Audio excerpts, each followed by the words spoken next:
The game of Dungeons & Dragons has been around since the early 70s, is played by an estimated 5 million people. It is also the target of a group of concerned parents in the United States who call themselves BADD, B-A-D-D, bothered about Dungeons & Dragons. It's like a game, but like you imagine you're like in the game, right? Yeah. Dungeons & Dragons. Of Dungeons & Dragons. Is that true? This is very true. Why should you play Dungeons & Dragons? Is it nerdy? Yeah, it's kinda nerdy, yeah. But it's fun! It's a lot of fun, actually. And I'll help you understand why that is. There's only like a few reasons.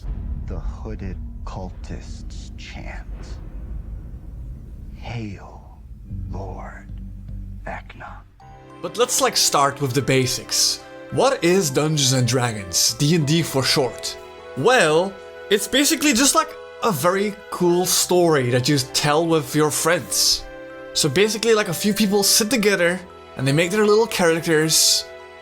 Elves, dwarves, tieflings, you've got bird people, all kinds of stuff. You're basically an actor inside of the body of someone else, someone that you create. But there's no script, you do whatever you want, right? There's also like one person that's like in charge of the world and the story itself. And that person is called the Dungeon Master. And this guy does all the hard stuff for you. You also need like one of these cool dice. Some people buy like millions of these, but you just need one, really. So why do you play Dungeons & Dragons? To tell a great story. Immersion. Being a nerd is awesome. I like the roleplay aspect.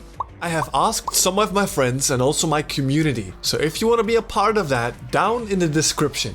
Whilst checking the results of my community, I have narrowed it down to I think 3 important ones that makes Dungeons & Dragons unique. Number 1 is freedom, number 2 is escapism, and number 3 is the social aspect. There's also a whole bunch of smaller things, but I'll explain those short. So why not play a video game instead? Sure. Except D&D is more free than anything else. There is rules and there is a rulebook, yes, but those are simply guidelines. And freedom is the first thing that I want to talk about. Both freedom in whatever you want to play, but also freedom in gameplay itself. Me, I am usually the Dungeon Master, and I've been tackled with a variety of questions from players, such as, is it okay if I play a smart character? I'm not really smart myself. Yes. Is it okay if I play the opposite gender? Sure. Is it okay if I play a robot garbage dispenser? Basically, you're free to make whatever you wish as long as the game kind of fits with that, you know? Plus, character creation is really fun, just overall. The other part about freedom is the gameplay. Have you ever played like a video game and you really wanted to see what was behind like one of these doors that you can see but you can't open them? Or when you see a dog but you can't pet the dog? Well, in D&D, your only limit is your own imagination. And if you're going to do something that is challenging, something that is hard, then the dice get involved. Now the other 2 big reasons are a bit more mature, a real serious topic, especially escapism. This is something my community has responded the most with. Whoever you are and whatever you're struggling with, maybe you have a stressful job or you have some deadlines, financial struggles, just even having children can be stressful. And whenever you're playing D&D, you can for a few hours just forget about the outside world. And now you're just playing Boblin the Goblin or something. And let's say that you play D&D like every week, then it's something to look forward to every time. Something that helps you through the day. It's still nice, it's a little bit of magical of being somewhere else for a while. Socializing, on the other hand, is very impactful to myself. This is my number 1 personally. In this day and age, it's so easy to hide yourself in your room, isolated from the rest of the world. Dungeons & Dragons is a good excuse to go meet old friends, but also meet new people.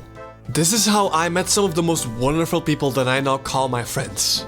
And when you play D&D as most do, you take time out of your schedule and that time becomes sacred because then you get to meet all your friends in the same spot. And it doesn't matter if that's online only as well. We are all social monkeys and we need each other. There is other reasons besides those that makes D&D just simply fun. Like role-playing, something goofy or something suave. Let's go get us some honey. I'm gonna go right through the front door. Whoa.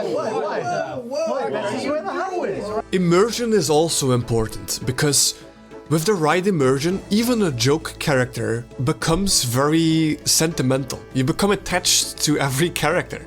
I have seen players cry over the death of a character.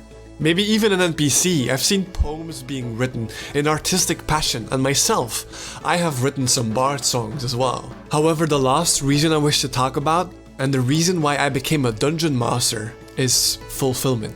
It's super personal, and I wasn't sure if I was gonna include this in the video. Being a DM isn't easy. You've gotta manage all sorts of things, and some people do it better than others. That I failed you, and that one of our beloved adult sleepovers was ruined. Not many people enjoy being a DM and all the burdens that go along with it. So finding a game of Dungeons & Dragons is not as easy because there's not that many dungeon masters compared to there is players. So I became a dungeon master because I couldn't find any myself. But after a while, the fulfillment of creating your own world is unimaginable. The satisfaction you get when people play inside of your little imaginary world is magical, especially if they ask you some specific things about it. I think that's going to be the end of this video. I hope I've convinced some of you to maybe look at D&D different. If you've got some friends that are interested, just go ahead and try it. But what is more hard than playing D&D is finding a game of D&D. I've gone through maybe like 10 groups of different people, all found online through Discords and Reddit posts, and finding the right group is not very easy. You are going to encounter some maybe people you would deem as annoying, but you'll find them eventually. And if you've got a lot of writing inspiration, maybe consider becoming a dungeon master yourself. Now, enjoy, check out my other videos, subscribe, and let me know what you find of this video.